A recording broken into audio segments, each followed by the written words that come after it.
Hello and welcome back to coverage here from Grand Prix Portland. Marshall Sutcliffe in the booth with Zach Hill. Casey Ferrero on the right hand of your screen. We're told he's 13 years old. Yeah. You can get a look at him. Doesn't even look like he's 13. He's a young dude, and he's going up against Conrad Kolos. We mentioned earlier he was a member of the 2010 national team. I believe he was, yes. Certainly top 8 at that tournament. Now let's talk quickly about the decks that we're going to see. Conrad's playing Scape Shift, right? Like I was saying, yeah, he's a Scape Shift deck with a lot of unique numbers. You also see Explore, which is not a universally adapted card in the list. Not really that many weapons to fight Casey's deck. Only has 2 copies of Repeal, 1 Fire Spout, 1 Bolt. Okay. Casey, on the other end, playing a very, very fast red-green aggro deck. Featuring the Burning Tree Emissary Flint of Boar combo that's very powerful and standard. 4 copies of Gore Clan Rampager as well, but also Tarmogoyf's Bolts, Vexing Devils, and Goblin Guys to crank up the clock just a little bit. Now you called it the combo with the boar, but is it just a combo with a goyf here? Yeah, exactly. Also very possibly just a combo with any spells you can cast. Sure. All right, so Goblin Guide is going to trigger Experiment 1 here for Casey, and it's going to allow him to beat down for 4 damage on turn 2. An explosive start, to say the least, as Conrad's deck is very, very slow in comparison, although I believe he has a Repeal in hand. Looks like I believe a Cryptic Command too. He has 4 copies of Cryptic Command. He does have a Repeal for the Experiment 1 if he wants to use it. Now, also could theoretically use it on the Goblin Guide. That seems a little less effective. Now, I'm sorry, did we see if the trigger from the Goblin Guide has happened yet? I don't believe it has yet. Okay. Go ahead. Sorry, I didn't mean to interrupt. Oh, no. So I was saying, like, Repeal does a lot of work usually against 1-drops, but Casey has another mana open, so there we go. He certainly could just recast Experiment 1 if he needs to. All right, we see Conrad draw the forest he needs to turn on his green mana, which he actually didn't have with land Sulphur Falls. So Conrad got to be excited to top deck that forest. On the other hand, still taking damage from Goblin Guide, and Casey still has a handful of gas. Yep. Casey's Peer through depths on top of Conrad's deck. Right. So doesn't get to hit with Goblin Guide. Another thing about Goblin Guide is, like, sometimes it can just tell you what your opponent's drawing. That's true. So in the case of Casey, it's probably not the most relevant in this matchup. Right. Casey's deck only has 19 lands, so a lot of live draws. Also 4 copies of Rancor. I mean, Conrad, that can kill you quickly. See a second Stomping Ground. Probably pretty likely to see Experiment 1 hit the board again. Yep. And what is it we see in Casey's hand right now? He's got a Flint Hoof Boar, a Gore Clan Rampager, a Bolt. couple of lands, and a Bolt.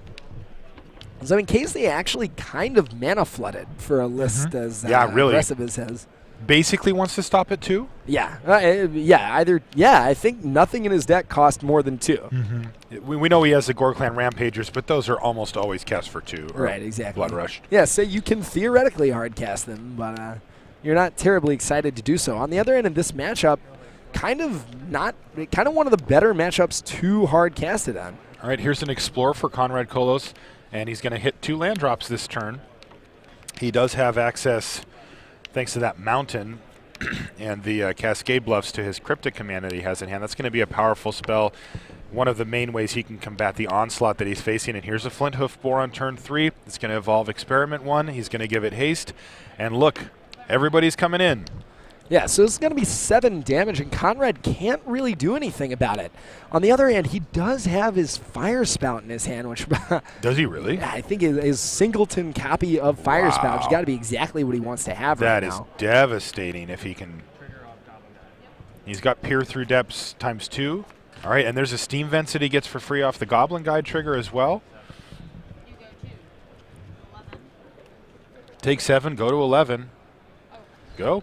Now, for a red-green aggro deck, Casey deck actually does not have that many burn spells. Just has 4 copies of Lightning Bolt for range. Has, Gore Clan Rampagers that can burn you out of nowhere, but by and large, just wants to win by attacking with creatures a good old-fashioned way. Conrad resolving, Peer Through Depths right now? Yep, that's right. He's taking a look at it. He's got a Journey pulled to the front there. It's a Search for Tomorrow? A Search for Tomorrow, thank you. Not Journey to Tomorrow.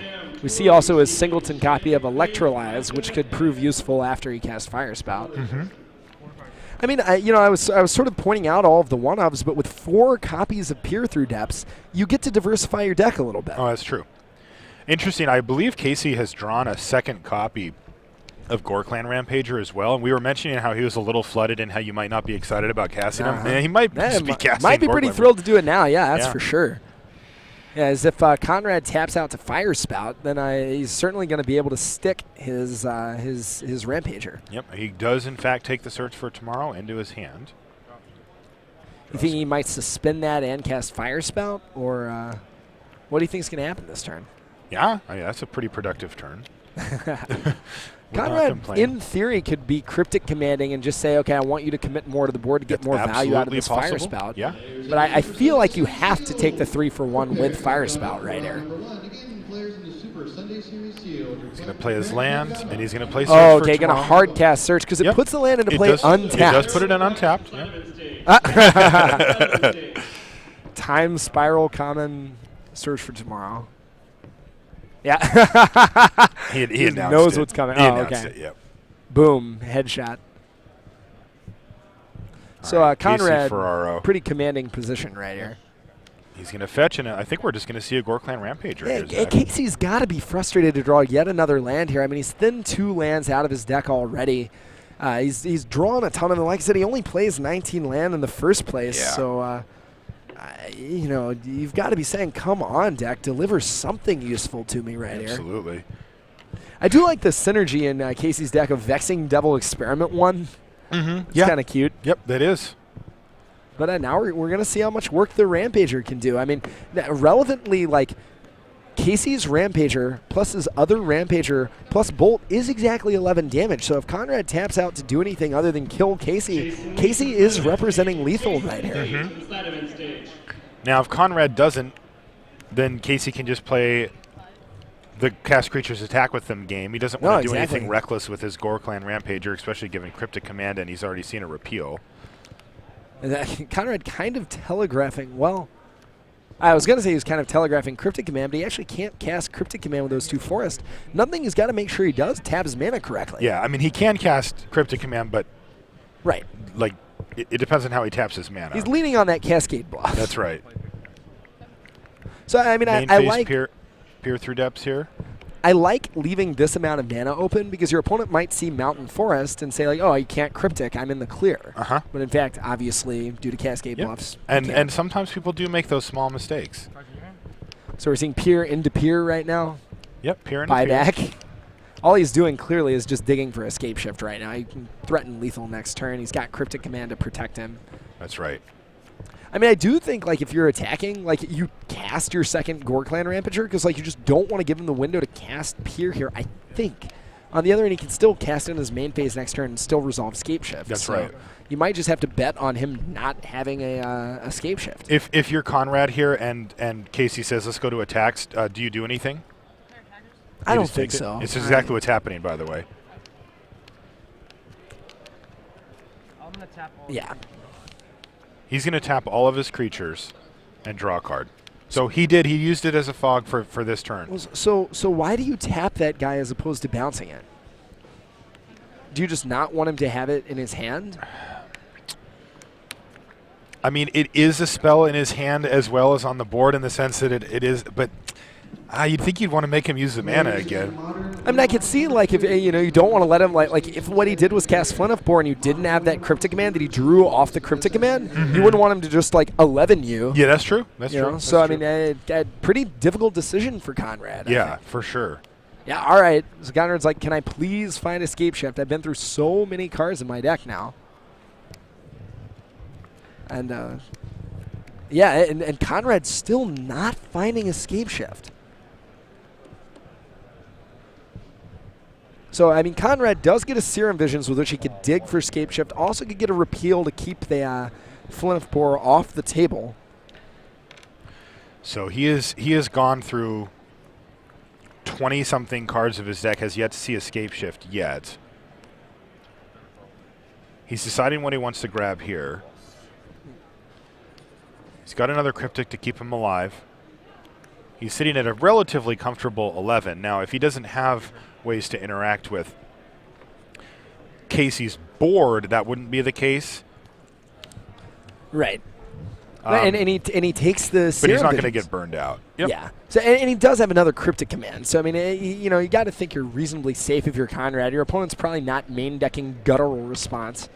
So I mean, yeah, he's just going to cast serum visions, just keep digging for Scape Shift. Those Scape Shift have to be there somewhere. Mm-hmm. And he has cast a lot of library manipulation spells. I'm a little surprised we didn't. Oh no! Of course he's not going to do that. Wait. So Conrad does not have Cryptic Command mana open. He does not now? No. Wow, you're right. He absolutely does not. That could prove fatal Does he unless have a land just has drop a coming blue here? source.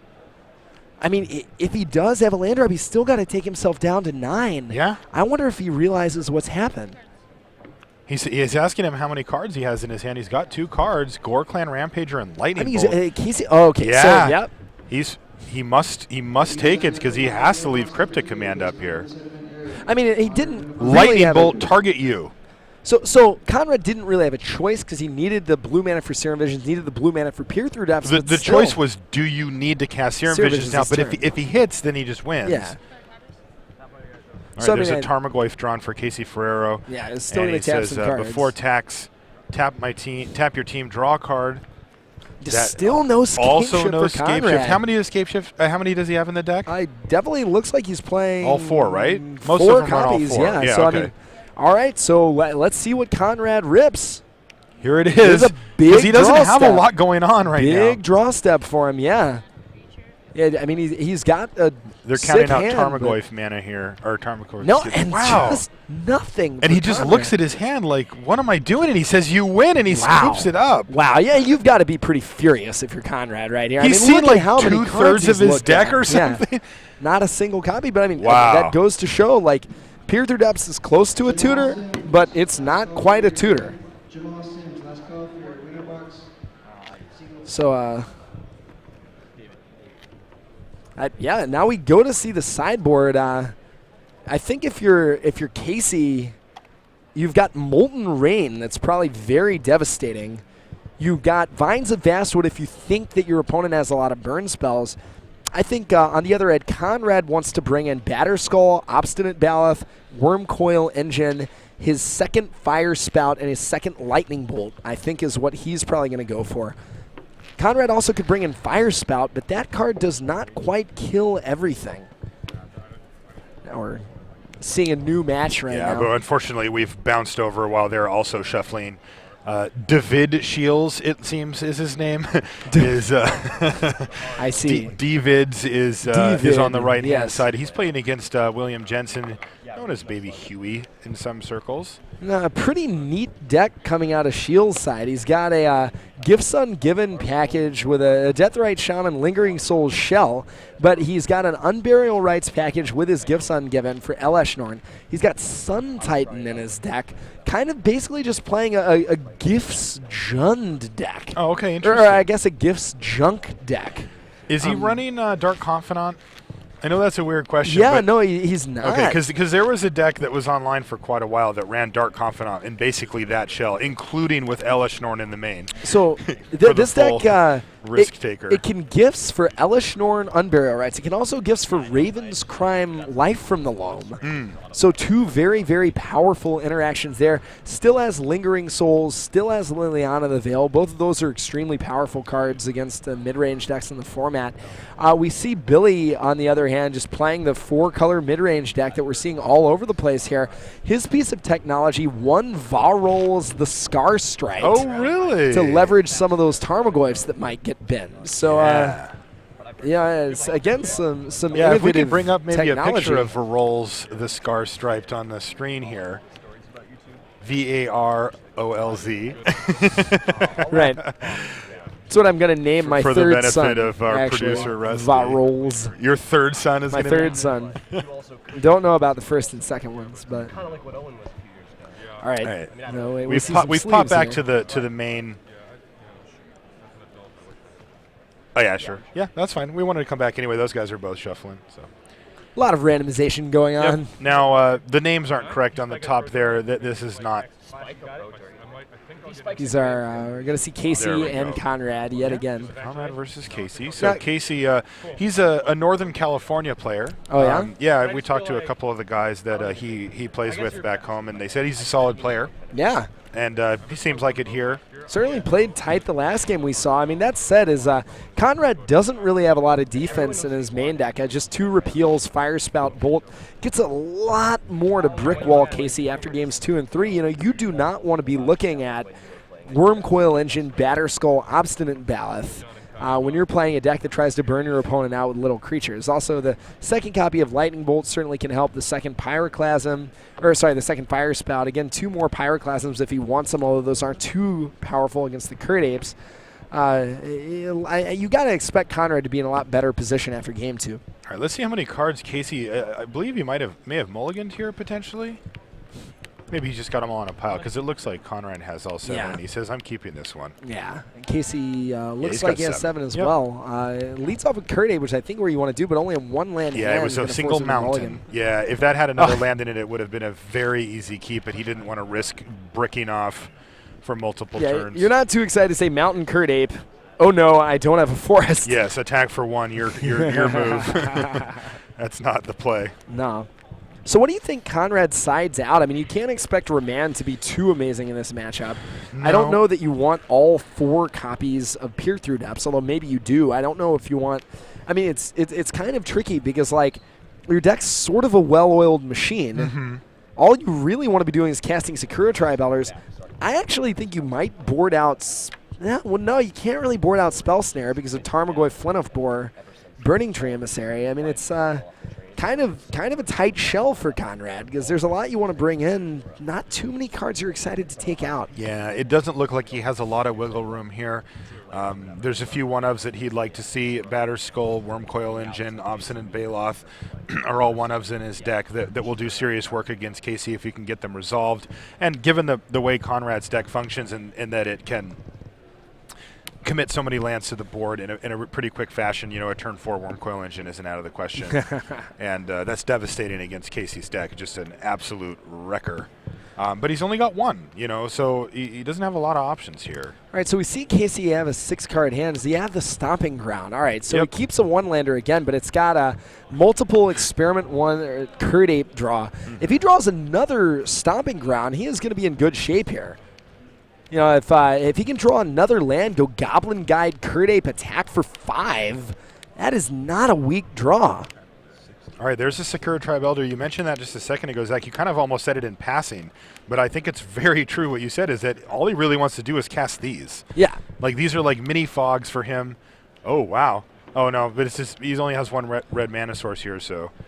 But this is going to allow him to evolve Experiment 1 with the Curt Ape as well. Exactly.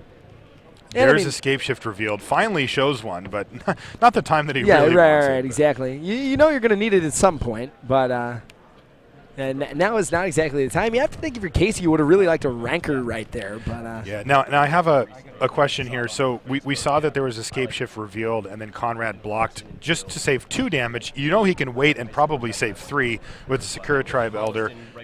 Does that signal to Casey that Conrad already has 1 in his hand? That's possible. It also just signals, though, I mean, I think you just want to activate Sakura Tribe Elder as soon as you can, just have access as much mana next turn. Conrad has Fire Spout in his hand, also Serum Vision, so I think what he wants to do is just use all his mana, cast Fire Spout and Serum Visions if at all possible. Okay. Yeah, he also, Conrad, I don't know that he had blue mana yet. I think he had a Cascade Bluffs maybe, so he could activate it with the Valakut there, but. So he's got a Fire Spout and just play a tapped Stomping Ground. Doesn't want to deal himself Right, now any this is a damage if he key doesn't turn have for to. Casey. There's a Rancor in his hand now, and he's got to rebuild his board into something substantial.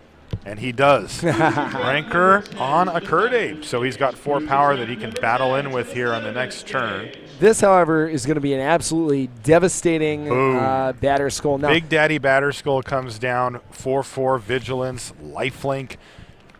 Can be tough to get rid of as well once Conrad gets to untap. It's going to really put a stall here. Do you just block here? I think you do, and You I just think you have to snap it attack off, if you're Casey. Like, what are you going to do? Like, let him attack next turn? I think you have to trade your Curd Ape for the token, play another Curd Ape, rancor it up, at least make Conrad do something. You've got Molten Rain in your hand, so there's some theoretical way you could keep him from casting Batterskull again after he bounces it. But, definitely not a great position for Casey to be in. Not right at now. all. I mean, you can tempo him out a bit, but like Conrad took no damage that turn. No. And Conrad has a hold on. Wormcoil engine in his hand. What's happening? Conrad was Marking my life total. I didn't see where the card went. That's the only reason. Conrad was just asking Casey to be really clear about when the rancor trigger happens. Sure, So just making sure that everything's obvious to all players. He was writing down his life total, he said, when it happened. So I'm wondering now, like, there's 2 copies of Smash to Smithereens in Casey's board. After sideboarding, Conrad only has 2 artifacts. He's got Batterskull, Wormcoil Engine. On the other hand, those are some pretty powerful artifacts. Do you bring in Smash to Smithereens after board? I mean, myself, probably not. You just don't know if he's going to. It's not like every Scapeshift deck has those. Maybe they do, but even then, if there's just 2 one-ofs. I mean, I think the thing you have to wonder is, though, like how you don't know that he just has 1 Batterskull. He might have several of them. I mean, I would bring them in the next game if there's a next game. Yeah, right. That's what I mean.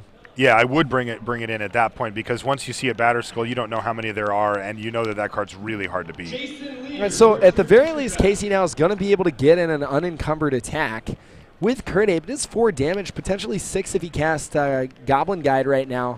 Also think he has to wonder if he's gonna. He has to wonder if he wants to Vexing Devil or if he wants to Goblin Guide.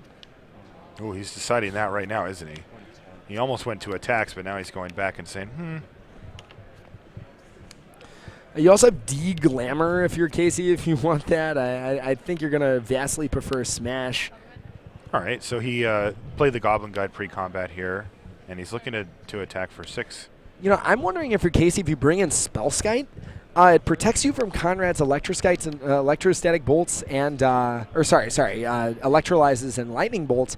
It also lets you put a Rancor on it and attack through Fire Spout and Pyroclasm. And it also weakens Valakut. Yeah, right. That's a really good point, too. Yeah, sorry, all those have to target this guy. Yeah, and, they still do 2 to you, but 2 is a very different number from 3. Significantly less than 3, yeah. I mean, it might just be getting too adorably reactive, but not necessarily. All right, so Batterskull gets returned to Conrad Kolos' hand.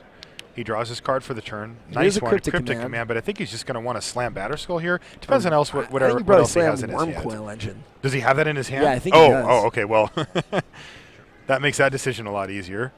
It looks like Has he does. drawn both Wormcoil and the Batterskull? Yeah, not too unlucky, but I mean, hey, he also saw like 3/4 of his deck. Yeah, exactly. Oh, yeah, exactly. Oh, okay. Scapeshift, that also does it. Yeah, well. And that's interesting, Zach. It's really funny that we see that, because as much as you want to react in a deck like Conrad Kolos's to what he's faced and be like, I'm going to bring in Wormcoils and stuff, you also can just race the deck. Oh, no, of course. Thanks to Cryptic Command, it's just, I can just kill you. Yeah, no, that's exactly right.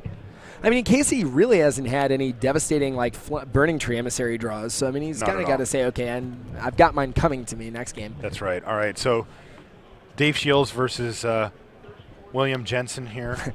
That's a feature match series about Batterskulls, it looks like. Oh, there's another Batterskull, you're right. Pretty good Inquisition for Dave right here. Fulminator Mage, Kitchen Finks, Maelstrom Pulse, maximizes on his options here. Yeah. He's going to get a full 3-mana spell no matter what. I think you just take Finks here, right? Just let your Batterskull do some work. If he pulses it, you can pick it up, just cast it again. If he plays Fulminator Mage, I mean, he can blow up one of your lands. You don't gain 4 life from Batterskull. But, I mean, that's just a one good. Shot, though, huh? Yeah, I mean, it's still like he's, it's not really card advantage for him, so... I mean, really, none of these cards are devastating here, right? No, I mean, yeah, like when you're wow, but that is not what I would have taken. But that goes to show why Dave Shiels is better than I am. I guess he just doesn't want to. He just wants to keep attacking with his Batterskull as much as he can, and say, okay, I don't want to worry about picking it up and casting it again. I just want to do my thing. It's like, all right, you're gonna. I mean, more power to you. What is Dave playing again? It is playing That's like an this island gifts gifts mid-range deck. Yeah. Billy playing the 4-color mid-range deck that we still have not developed a good name for. If people want to suggest a good name for this deck on Twitter, I would be much obliged. I would also like to hear that. And it can't be a Jundi. Yeah, a Jundi. No, that is... I am not saying that. I will not. I refuse. I think Rashad was calling it Vengeant Jund. Vengeance Jund. Which doesn't... that sounds nice to my ear. Adjective, noun. Yeah, I don't know. It just works for me. But I mean, the thing is, like, it's not even about a Johnny Vengeance. It's about Lingering Souls and... It's true. You know. I mean, can we call it 4-color mid-range? I'm going to call it 4-color. It's a little boring, perhaps, but it's... Although, actually, Billy, I think I may have just been wrong earlier. It doesn't look like Billy is actually playing white. He's playing, I mean, theoretically yeah, for I know Kitchen what you're saying, Finks. but he doesn't actually play white. Yeah, no exclusively white cards. So I guess we were pretty safe to call this just Jund. Jund. Oh, that's a breath of fresh air. How relieving. Thank you. Yeah. And Jund is doing what Jund does there. He's grinding quite hard. He's not going to die for a very long time with the way the board sits. I mean, Shiels can't be too upset, though, to just sit on his batter skull. Oh, and here's a Gift Sun given. Wow, that's a nice draw. That is not bad at all. And this is the best part about playing a deck like this, because you can go up against a deck like Jund, and if you resolve a Gifts, which they can't really do anything about unless they thought seize it, you're going to be doing more grindy, more powerful things than they can for the rest of the game, generally speaking. You can either go for a huge hit with something like an Elish Norn on Burial Rites, or you can grind them out with, dredge cards or Raven's Crime and stuff like that. No, that's exactly right. Yeah, and I think he's going to be setting up Elish Norn right here. This is also one of the most skill-testing, complex things that you can do in Modern, in my opinion, which is play a Gifts deck properly. Yeah, like resolving Gifts Ungiven is just one of the most nightmarishly hard it is. things I to mean, do. look at Yeah, he's not even. Oh man, Thragtusk we're seeing right now, and another Gifts. I mean, that's the thing is like you can set up adorable reanimate tricks. You can also just gain card advantage. Right. But, okay, I'm going to search for 3 big papas and a Gifts. That second Gifts is going to get me Unburial Rights if I want it, which I don't just have to entomb for. I can just put in my hand. Right. So, I mean, just tons of advantage being gained by Shiels right here. Also could get Lingering Souls just for more value. Yep. And it's funny because, we're saying this, and as we're saying this, Dave Shiels, an accomplished Magic player in his own right, is deep in the tank here. I think we're about ready to go on the other table, though. I mean, there are very few things I'm more excited to do than cast Gifts Ungiven in an Eternal format. There's so many options. And Billy, what do you do? Billy's like, what do these do? What on earth? How in the world am I supposed to make this decision? Yeah, that is true. Sun Titan can get back Bird of Paradise right here. Not normally the most impressive. They also can get back lands, but I mean, it's not as though Dave is wanting of things to do with his mana right now. Yeah, now on our feature match, I was a little premature there as Conrad, I think he's mulliganing to 5 here. Hey. Conrad, not the most fortunate. Did you see Billy? He just shrugs. He's like, what am I supposed to do with these? Well, all right. Yeah, I have a Thragtusk and Lingering Souls. All right, sure. Plus 42 cards. Like Thragtusk just it's doing essentially a nice 4 cards that impression. he's drawn, yeah. So, but he did keep him off of the most powerful possible options there by binning the other Gifts Ungiven and the Sun Titan there. So, grinders are going to grind. He's got a Thragtusk and a Lingering Souls. All right. Let's go back to our main match here. All tied up, 1 apiece, round 12 here from Portland. So you see Casey, I think, mulling to 6. Conrad maybe mulling to 5. Yeah, that's, I believe, what happened. Not super exciting for either player. Conrad, a lot more card advantage in his deck, can recover a little bit He does have better. more card advantage, but at the same time, he also needs all those cards, Yeah, right? and also needs a lot more mana. Yeah. And fast. He needs all of those resources to make things work, and he's got to take 2 damage off of Stomping Ground to suspend Search for tomorrow. Kind of exciting for Casey, too, to know about that Spell Snare. Yep. So, okay, we're just seeing Basic Mountain, Basic Forest from Casey. And there's a Steam Vents that goes into the hand of Conrad Kolos thanks to Goblin Guide. He's going to follow it up with a Curd Ape and another All right. card, it's a Rancor. So instead of playing a 2-drop that turn, which he had, Yeah. Could have But- cast if he wanted to. but it was a boar, and he'd rather wait to see if he has a 3rd land next turn and then get the and boar. then haste. actually get in for haste. He does have his remaining against Mountain Flint of Boar. It means he could swing for 9 next turn. Yeah, I mean, he does know about the snare, though. Yeah, and I mean, he knows about Fire Spout, which is like. Does he pretty know? Does he devastating. know that Conrad has it? Don't know he has it, but he knows Okay. it's in his deck. Yeah, for sure. I just mean he knows he has snare. Yeah. Right? Oh, no, for sure. Yeah. Yeah, and it does look like Casey has exactly Mountain Boar left in his hand. So Yeah, I think you have to just keep swinging if you're Casey. I mean, the downside of your Goblin Guide is that you really have gotten Conrad back into the game in You terms have. of card advantage. Right, and those lands are super critical to Conrad's deck. This is an interesting spot. Also, Conrad's in a tough spot because it looks like he has a Steam Vents here. You know, I'm And not sure. he'd love to play it and try to get Explore going and get some momentum, but he also, if he plays Steam Vents untapped, he lets Casey just say, okay, I'm not going to play my 2-drop go, Yeah. and he takes 2 damage for nothing. No, that's exactly right. I mean, I think Conrad.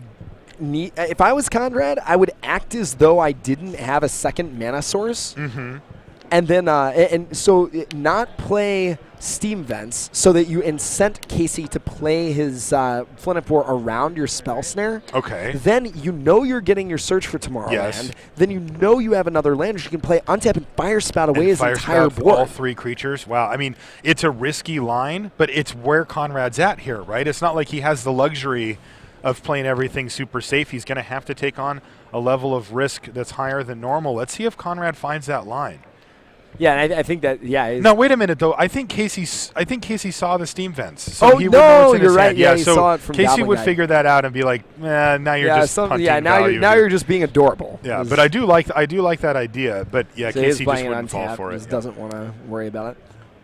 All right. All and right. it's a Secura Tribe STE. Elder. Okay. So that's going to prevent 2 damage here as the Curd Ape now has Trample thanks to Rancor. And here it is, Flint Hoof Boar. See, I don't know. The downside with the Tribe Elder play is what if all Casey does is just attack with Curd Ape? Like that means he doesn't commit another card to the table for you to Fire Spout away. It means that your Tribe Elder, when it blocks, is still going to deal you 3 damage. On the other hand, Casey dealing a lot of damage right here. Yeah, he's going to prevent 3 by blocking the boar, and he's going to be taking 6 damage here to drop Conrad all the way down to 6. And Casey still has his full board. Now, we know that he's going to be losing these creatures thanks to Fire Spout. But Casey has follow-up plays that are going to be potent, and 6 is a really nice number for Conrad to be at, as it equals like a Flint Hoof Boar plus a Lightning Bolt, or there's a bunch of combos along those lines. 3 attacks with the Goblin Guide to 6. There's a bunch of different things like that. Also, the Rancor is going to come back to his hand as well. That's exactly right. Do we see what's in Casey's hand? Is that a Flint of Boar? I don't know what's in his hand. He had 1 draw step, then I haven't seen it. I don't know about Goblin Guide staying in this matchup. I mean, Conrad has a lot of burn spells. He needs a lot of lands. I mean, you could bring in some Vines of Vastwood and Spell Skites to kind of counteract Conrad's burn spells. I don't know that might be a little bit better plan because, like, Goblin Guide has not been doing a ton of work these matches. I mean, it's dealt some damage, but I mean, it's just going to die to any number of Conrad's sweepers. Yeah. Also makes Conrad's Pyroclasms better if Conrad brought those in. Okay. Not again that you know that he has them, but a lot of Scapeshift lists are playing Pyroclasm. Right. And it just makes you a lot more vulnerable to that card. I mean, on the other hand, you want to have 1-drops. Right. So, I mean, it's definitely a tough decision, I think. All right, so let's see what Conrad does with his turn here. He's going to draw his card for the turn. This is all after Search for Tomorrow. He's drawn another land. He's got the Fire Spout. He's got an Explore. Now he's going to Fire Spout away Casey's team, leaving open Spell Snare mana. So, I mean, Casey really needs a 1-mana threat right now. Wow, yeah, that's interesting. Did you see what Casey's card was? I couldn't see it. I did not. I see the Rancor. Is that a Dismember? Is it a Deglamer? Yeah, it is a Deglamer. Okay. So he did bring in artifact removal. And Deglamer really good against Worm Coil Engine. Yes. Doesn't allow him to get the actually the just tokens. deals with it. Yeah. That's right. And I think it was a Dismember. What is a Dismember for? I think just like you can Batter dismember the Skull batter skull token. Okay. I mean, again, like he Because doesn't know how Casey many. could know that he could think he's facing down 3 worm coils and 2 Yeah, batter skulls. right, exactly. Yeah. He doesn't exactly know. And it's not exactly uncommon for scape shift decks to have more creatures after sideboarding. I think we saw 3 obstinate ballots. That's right. From Yep, and that of the also decks. takes care of that pesky card for Casey. Unfortunately, it's pretty bad in his hand right now, as he's basically ripped 2 sideboard cards, and they're not proactive. No, and that's exactly the downside of bringing in too many reactive cards. I mean, I'm not Yes. saying that Casey brought in too many of them. No, But the downside of bringing in a lot general. of reactive cards in an aggro deck Yes. is that you have 3 spells in your hand right Yes. now, and just none of them kill your opponent. kill your opponent. Yeah, and Right. we were talking about that yesterday too, and you do see this time and time again. On the But, other hand, like if Casey rips like Goblin Guide right now, all of a sudden Conrad's at 2. Yes. And Right, so his let's see what worm Conrad coil has. is I not think going he's to just gonna stabilize explore for here. him. Oh, that's a worm coil And he engine. does draw a worm coil engine. All right, so Casey's got the answer for that. Another rancor. He just needs a creature here. Yeah. Now a Goblin Guide would. Well, no, he's only got 1 forest, but I mean, just any one drop. all right. There's is a beating. Secure Tribe Elder for Conrad. All right, I'll play a donna worm coil engine. donna. Does Deglamer cost 2 or 3? It costs 2. So is this going to get snared? Yeah, I think it is. Yeah. Dink. Yeah. Sorry. All right, so Casey needs some. Now oh he man, draws so a lightning close. bolt, but that is not going to do it. Not- And you got to think that if Conrad gets to connect with this worm coil once, Yeah. it's going to put it out of range for Casey. Not impossible Now, for him to win, but highly you difficult. can dismember his worm coil So that it's it only only goes one? up to 8. Yeah. He could- And now, like, okay, so if you dismember his worm coil, bolt him, he goes to 5. That means haste creature. No, because he doesn't have enough mana to play Flint of Boar and Rancor. That's right. He needs more green sources here. All right, So- but he is going to do that play. He's going to shrink down worm coil. There's no point in bolting it, right? I don't think so. I mean, he would gain less life. He would only have 3 lifelink after that was done. So I think bolting the face deals a little more damage, though. And you don't want him to have blockers for your haste creature. Bolting the face. What? I didn't understand what you meant. So if you bolt his worm Uh-huh. coil, then like that's 3 that's not going to his face. Oh, yeah, It's- sure. Yeah, The he's problem is he's at 7 now. right. I'm thinking, like, if this game's going to go for a while, like, he doesn't have any draws here that win him the game, right? Right. Casey. So I'm just wondering if getting a 3/3 You're like- lifelink as opposed to, because if he takes this hit next turn, he's going to be at 13 and the game's going to be out of reach. Anyway, I'm just exploring the option. I'm not saying it's for correct. sure. Yeah, no. I mean that very valid arguments all. All right, so let's see what Conrad wants to do here. He's got a pretty simple path in front of him. Send that worm coil in a few more times, and the game will likely end in short order, just on the back of worm coil engine. I mean, it's such a tough card I mean, for this- Casey to handle here. He had his one sideboard card for it, but it got countered. Card is doing exactly what it is meant to do right now. Oh, and, interesting. It's a 2-turn clock for Conrad, and That's he's exactly like, you know right. what, we're going to end this thing at ASAP. Yeah. He could have played it safe and left back the Secure Tribe Elder, but he's just like, no, Nah. 2-turn use, sir. What is he bolting? I think Conrad. Just yeah, I mean, because that's what you should yeah, do, yeah. Exactly. I mean, he can get close to there if he draws. No, I say Goblin Guide plus Gore Clan Rampager is still only 6 damage. Yeah, the problem again is that 1 green mana Yeah. just crimps him. He drew Yeah. another land. It's not quite enough. Yep. Really, and that's really it. close Casey match. is going to concede, and Conrad Kolos defeats Casey Ferrero here. We see Conrad Yeah, it is- violently ripping through his deck to try to see what else he was going to draw. So there. Conrad wins this match without the aid of Scape Shift in Game 3. Interestingly, and in Game 1, he would have won the game as well if he had drawn Escape Shift. Yeah. But couldn't find Just one. couldn't do it. So yeah, he brought in the smashes after seeing those artifacts. Yeah, I mean, and I don't blame him at all. It was like we said, we know that Conrad's only got 1 of each, but there's no reason why he wouldn't think that he's got 3 to 4 of exactly those. And right. those cards are very tough to beat for Casey. So And Smash of Smithereens is nasty. Smash is Yes. the man. Yeah. I think Did Casey? We just did not see have any Tarmogoyf. I mean, Tarmogoyf very, very important to be able to resist those fire spouts, but without it, I mean, the spout just wipes his board. I'm interested to see what Casey sided out. I think he sided out Vexing Devil, and I can't see what else. He did not side in Molten Rain, which is interesting. I mean, That's on interesting. on the one hand, like you don't want to side in LD against a deck with a lot of ramp spells. You know they're going to ramp. On the other hand, you kind of want to because you know they need a lot of mana. I mean, So he needs critical mass of lands to be able to win the game, so you could definitely see an argument for bringing you that can in. also just get a lot of mileage out of blowing up his Cascade bluffs. I mean, Conrad leans on that to cast both Fire Spout and Cryptic Command, so could do a lot of work.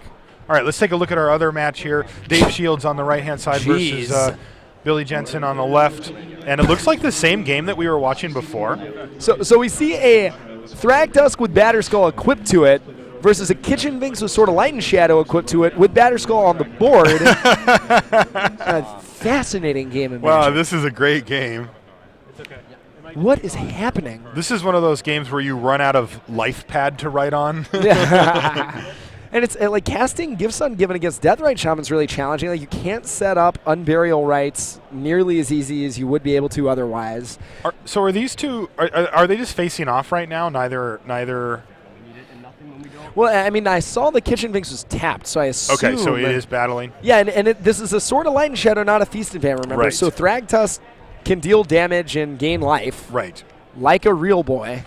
All right, so Deathrite Shaman doing what Deathrite Shaman does, makes mana, equip the Batterskull, so this is a super Kitchen Finks.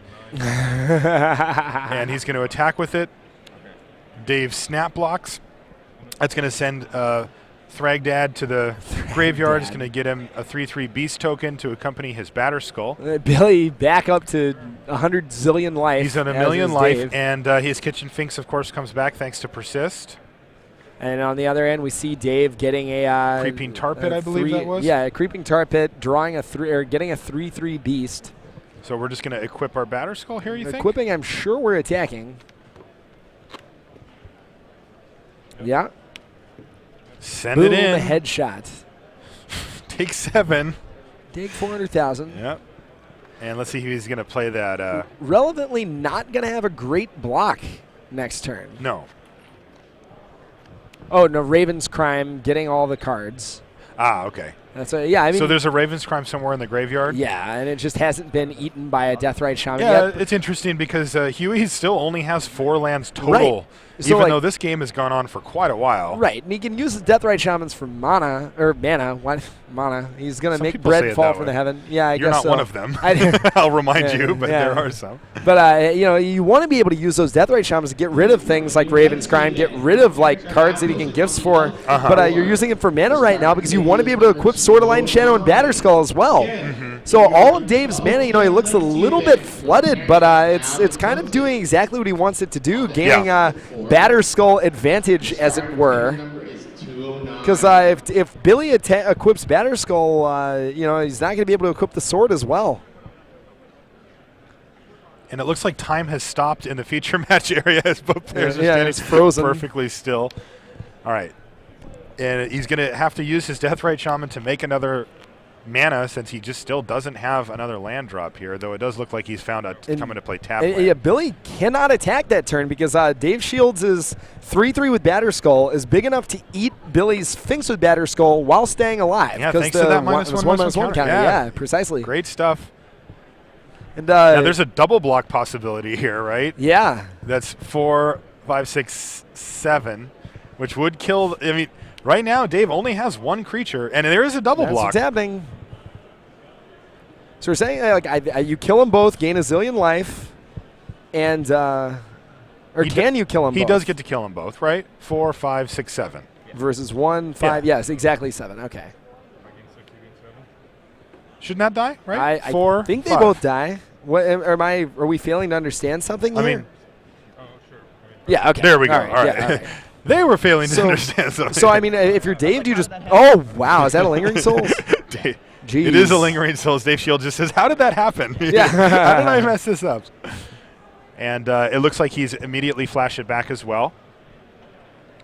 So that does mean that Billy's going to get to equip Batter Skull and attack if that's what he wants to do. I think you take advantage of Sword of Light and Shadow and right? get back your some Hoss. He can get a Finks back with this?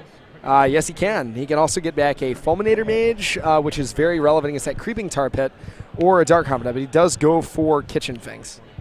I mean, one thing to keep in mind here, Zach, is that while they're fighting for resources, but their life totals are not being threatened currently. No, not in any meaningful way. I mean, right now, like with Shields, like you get those spirits, but the main thing you want to do is put a Batter Skull on a flying creature, so you're just creating 5-point life swings every turn at the cost of essentially 0 mana. You know, you're not going to have to rejigger your Batter Skull right now as you were having to do. On the other hand, like Sword of Light and Shadow doing some very valuable work right now. Dave Shields needs to find an answer to that card in short order.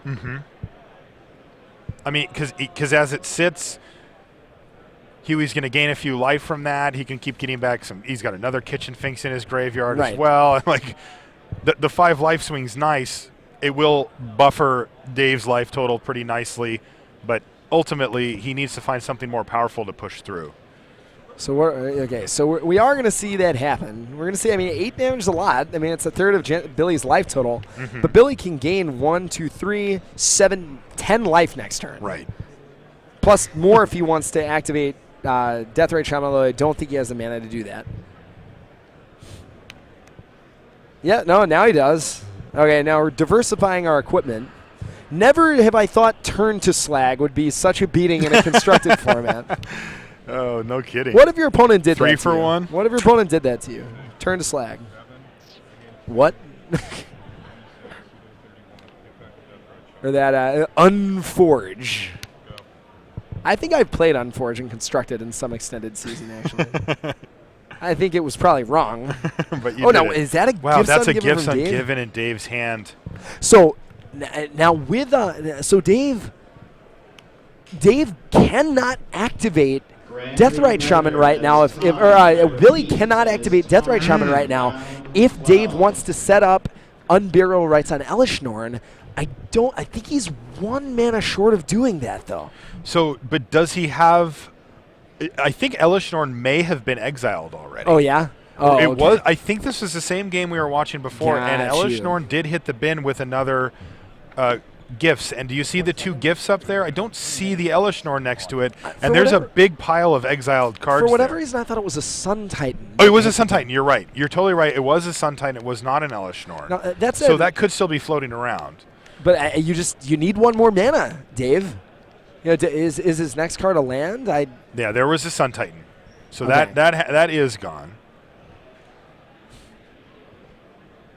All right, yeah, it just does not quite have it. So, I mean, yeah, just truly ridiculous life totals happening right now. Oh man, and he has a land, but it's a land that comes to play tapped. That's right. So we didn't see an attack from the Creeping Tar Pit, presumably because Dave wants to set up gifts next turn. But now, on the other hand, by not attacking, he's telegraphing that he has something. That's right, and Billy is for sure noticed that. Yeah, Billy, one of the game's all-time greats. That is not gonna escape him. And now with 2 Deathrite Shamans open, really neutering the effectiveness of Dave's Gifts on Givens. All right, so Huey's going to attack in there with that Deathrite Shaman all equipped up. Yeah, protection from every single possible imaginable thing. And life. Just attrition time. It is. These guys are just, I mean, right when Billy plays out a Dark Confidant, Dave is going to have access to hit one of his more powerful card advantage engines as well. Fulminator Mage really, really good when you have a Sword of Light and Shadow and your opponent has 2 3/2 unblockables. Now, would you have main phased?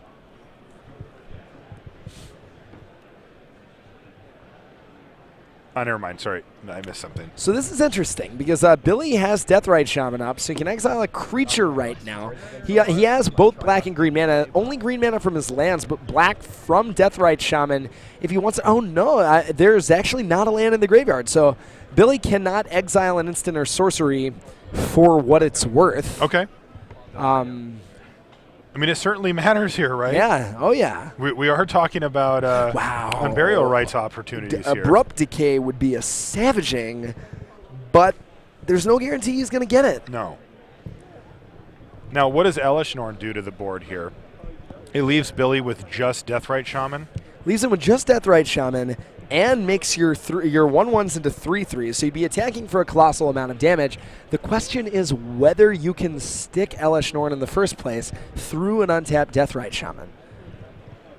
I'm trying to figure out and Dark right now Blast it doesn't at look least. like that's possible. No. Now, I think he's just searching for answers. Does not want Billy to draw cards off that Dark Confidant. Doesn't, I mean, you have to kind of take just cards that you're not excited to draw right now, I think. Because, like, you need to naturally draw your Elishnorn or naturally draw your Abrupt Decay. Right now, I assume they're talking about the pace of play. They are. So what Billy's doing is he's establishing that that time is going to be called soon in the round, and that this is going to be turn 0 for Dave. That way, it was a sportsman-like thing. He's like, look, this is turn 0. You can take as long as you need with this gifts. Because clearly this is a really tough decision for Dave. He does not want to screw this up. So, yeah, I think what you do now is just, like, get value spells that are good but are not the way you're winning the game, and just try to thin out your deck as much as you can with additional Gifts Ungivens or with other cards so that you can just naturally draw either Abrupt Decay or Elishnorn. And I really think you're just drawing to those two outs right now. Okay.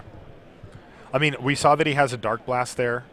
Yeah. You can start whittling down some of the creatures that aren't equipped with sort of Light and Shadow. Right. You get that Bob off the table to make Yeah. Billy have to top deck next turn. I mean, and you can dredge it anyway if you need to. Deathrite Shaman allows you to combat his Deathrite Shamans. He's Also, got to go like, for the throat there as well. yeah. So, I mean, you're not upset to have any of these cards in your hand, but very relevantly, you don't want to draw any of them on your next draw step. Uh-huh. So if they are in turns here, this is pretty bad news for Billy. As I mean, he's got a fine board state, but I mean, is he going to be able to close out this game? Yeah, I mean, I have no idea how you're going to deal 34 damage on 3 attack steps. Although, you know, I mean, he is gaining so much advantage. He has potentially 2 active Deathrite Shamans. Dave doesn't really have an answer to that Deathrite Shaman with Batterskull and Sword, so I mean he can deal. Yeah, and Fulminator damage. Mage can keep peeling away at Dave's mana as well. Yeah, exactly. I mean, that's the other thing we have to consider here is that if Dave's looking to try to peel Elishnorn, Billy can just take out the Temple Garden and then he can't cast it. Right, exactly. Which actually I don't know. I mean, if I were Billy, I think I'd go ahead and do that because I mean that could be pretty dangerous. Absolutely.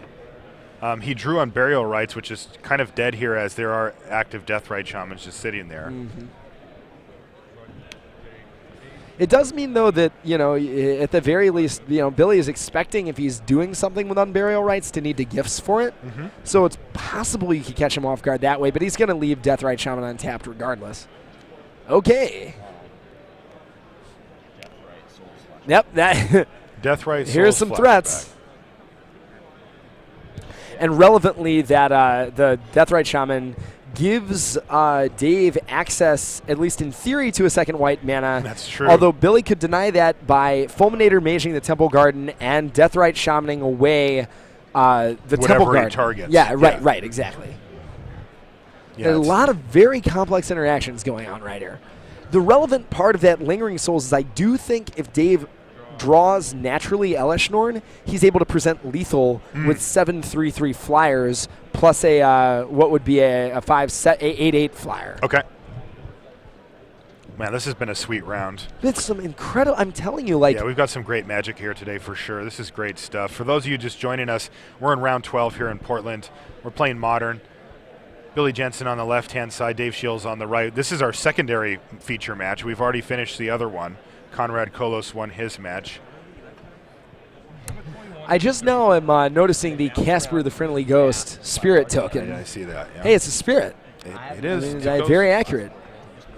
It's not inaccurate.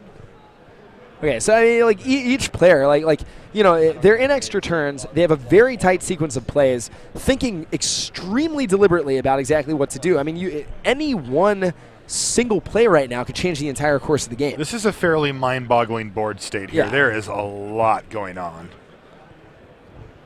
The graveyards are in play here. They matter a lot.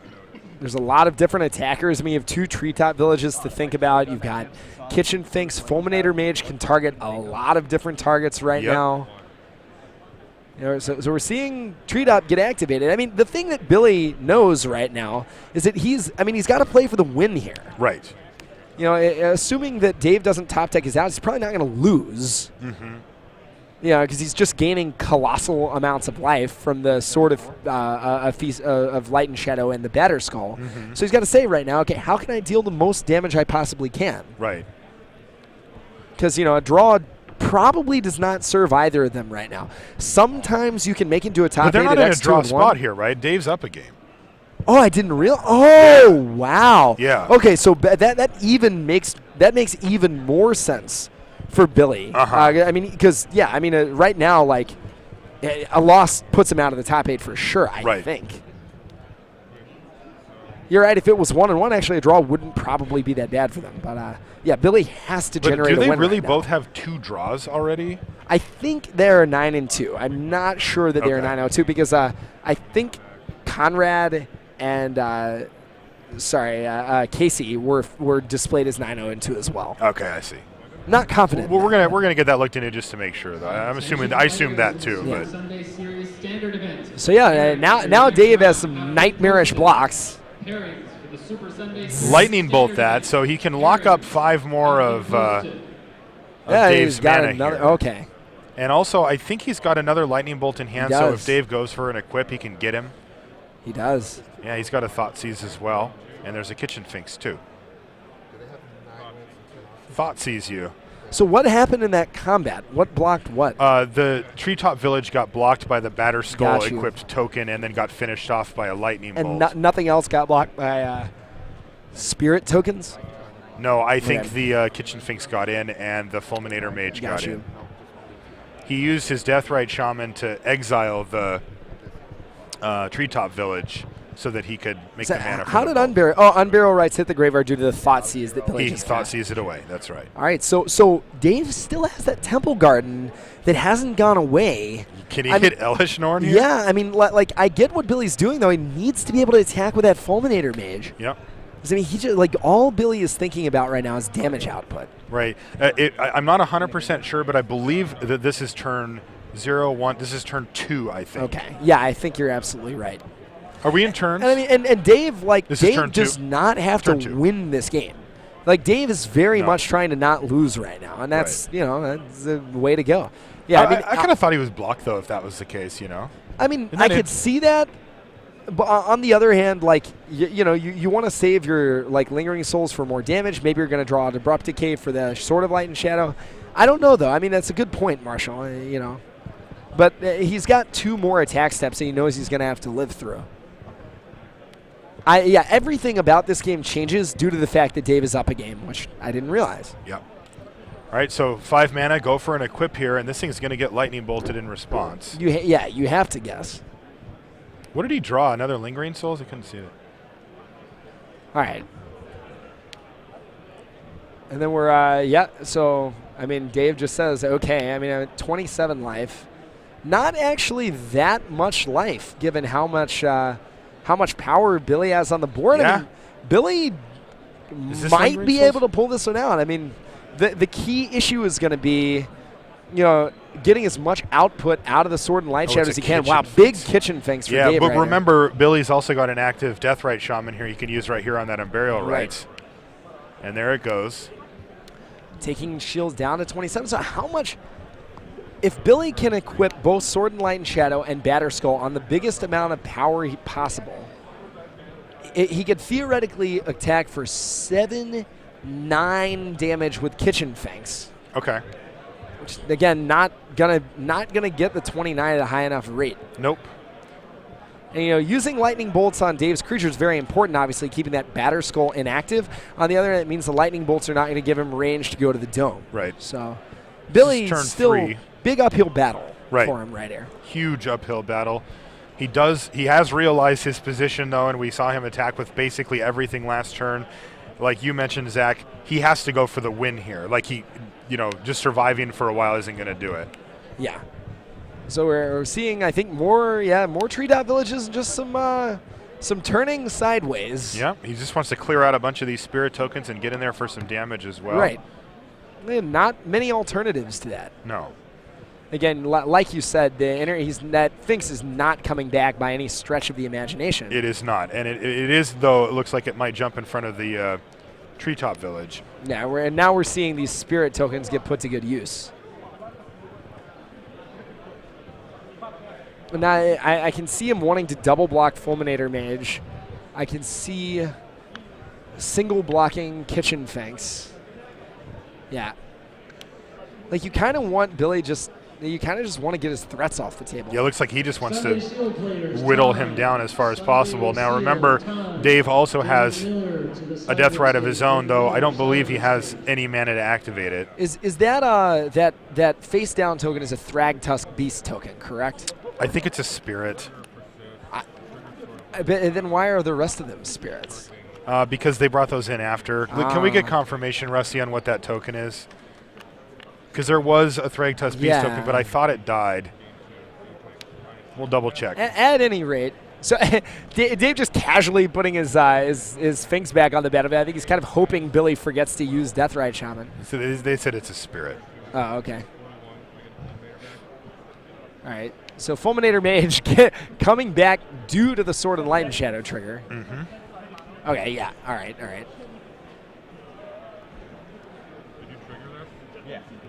Yeah. Okay, and he is using the Death Ray. Oh, yeah, I mean, I pointed at it for the life, remember? And you said and you let me gain the life. Oh, so yeah. All right, so Billy meant to do what you were mentioning, Zach, which is not let the. So the way this works is persist trigger goes on the stack when Kitchen Finks hits the graveyard, and there's an opportunity for you to Deathrite Shaman it away. That's what Billy did here. Yeah. Put in a nice round 43 life. Yeah. We've seen Dave as high as the high 30s, now down to 19. Billy as low as the low teens, I think, now up to 43. It turns out that Batterskull duels produce some pretty swingy board states. They do indeed. All right, and Dave just decided to exile that Treetop Village. Yeah. Now Dave's, this is turn 4, 0, 1, 2, 3, 4. This is turn 4. There's one more turn. It's going to be William Jensen's turn, and he has to try to find 19 damage in that one turn. He's going to get a couple of draw steps, probably off of the Dark Confidant, but and potentially even more than that. Yeah, now we're going to up to 24 for Shiels. Deathrite Shaman active turns him to 26 life. That's it's just going to be a lot of damage to deal in one combat for Billy. Yeah. And just not that many lands with which to do it either. Just another potential issue.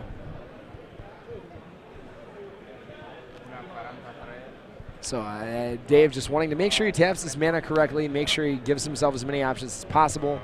Billy not going to forget a Deathrite Shaman activation, but still big uphill battle. He's going to take out life from the loam. And this is a trigger for Dark Confidant. It's a Thoughtseize, which doesn't do anything. He's going to draw his card for the turn, and he's got to get in for 22 damage, and he's just going to have to say, I think you got me here, buddy. Yeah. I don't think a draw is like big effort, valiant effort from Billy. If the game had gone on for several more turns, he might have been able to get it. It looked like he had maneuvered himself